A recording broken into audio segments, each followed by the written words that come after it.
Bonjour à toutes et à tous, bienvenue au village des recruteurs Aix-en-Provence édition 2021, une édition un peu particulière puisqu'elle est en distanciel, elle est donc en digital, ce qui n'a pas empêché une quarantaine d'acteurs de l'emploi de la ville d'Aix et autour du bassin d'Aix de participer à cette édition, une édition qui est en partenariat avec la ville d'Aix-en-Provence et la région PACA.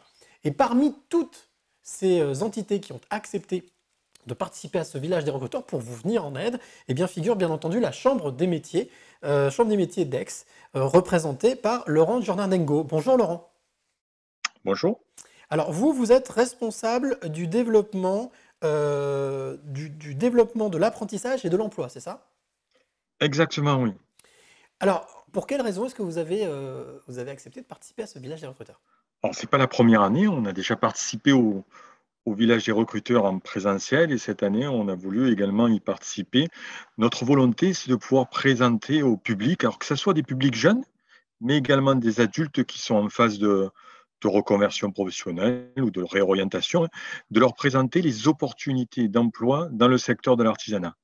On a trois grandes familles de métiers dans le secteur de l'artisanat, les métiers de bouche, métiers du bâtiment et les métiers des services, où il y a des parcours de formation pour rentrer dans ce secteur de l'artisanat et des opportunités d'emploi à l'issue, à l'issue de ces formations, mais également des opportunités de création d'entreprise. Alors c'est vrai que l'avantage que vous avez, c'est que vous êtes un peu au carrefour, vous êtes le lien entre ceux qui pourraient chercher un emploi dans l'artisanat et les professionnels que vous connaissez bien. Vous avez donné quelques exemples de métiers, mais vous avez parlé de métiers de bouche et d'autres métiers. Quelles sont, on va dire, les grosses tendances de ces derniers mois, de ces dernières années? Alors, globalement, dans les trois secteurs que j'ai cités, dans les métiers de bouche, les tendances où il y a énormément de besoins en main-d'œuvre, mais aussi des besoins en entreprise, on va dire, et de chaîne d'entreprise, ce sont les métiers de la boulangerie, boulangerie-pâtisserie, les métiers de la boucherie et tout ce qui concerne la phase de commercialisation, donc la vente dans ces métiers. Donc ça, c'est spécifique pour les métiers de bouche. Après, on a tous les métiers du second œuvre du bâtiment où il y a énormément d'opportunités, de contrats d'apprentissage, d'offres d'emploi, avec des objectifs après de création d'entreprise. On a tout ce qui est électricité, plomberie, mais aussi tous les métiers de plaquistes, les métiers aussi également qui sont liés à tout ce qui est rénovation en peinture. Donc il y a énormément de besoins. Et dans la troisième famille professionnelle de l'artisanat, c'est la famille des services. Il y a deux, trois métiers où il y a énormément de besoins en recrutement. Ce sont les métiers de la coiffure, de la réparation automobile et les métiers de la carrosserie.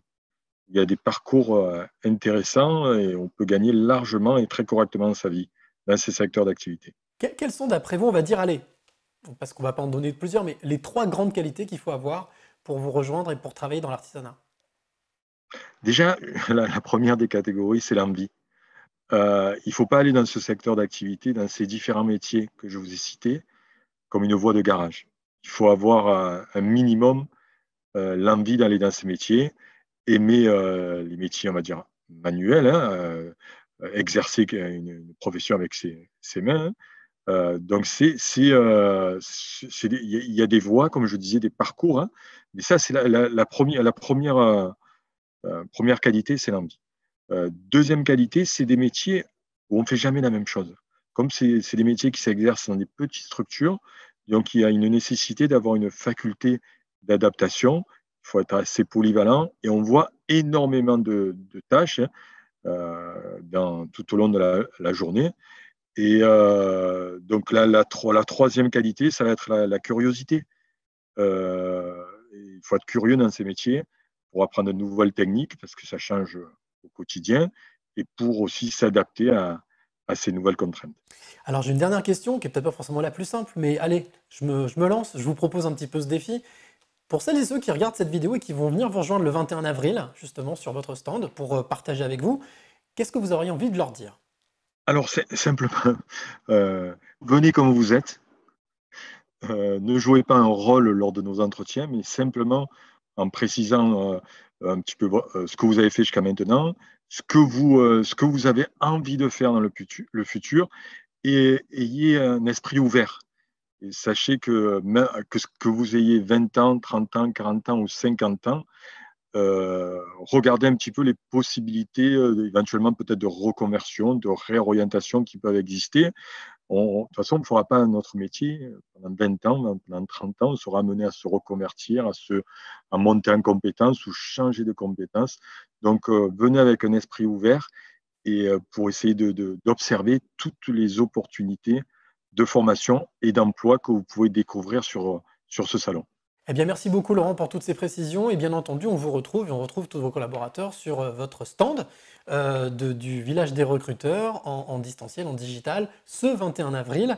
Et ben, merci beaucoup pour ces éléments et bon salon, bon village des recruteurs à vous. À bientôt au 21 avril avec plaisir.